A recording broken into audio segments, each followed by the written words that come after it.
How to cancel Instagram Meta verified subscription in seconds. In today's video, I'm going to show you how to cancel your Instagram Meta verified subscription in seconds. Let's get started. First, open the Instagram app on your phone. Now go to your profile and tap the three lines in the top right corner. From here, tap on Settings and Privacy. Next, scroll down and tap on Accounts Center.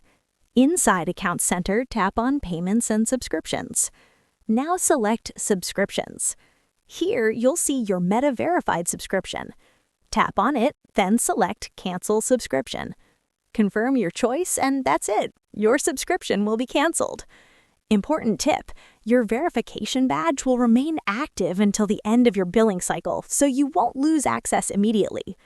Also, if you subscribed through Google Play Store or Apple App Store, you may need to cancel it from there instead. And that's it. That's how you can cancel Instagram Meta Verified in just a few seconds. Thanks for watching, and I'll see you in the next video.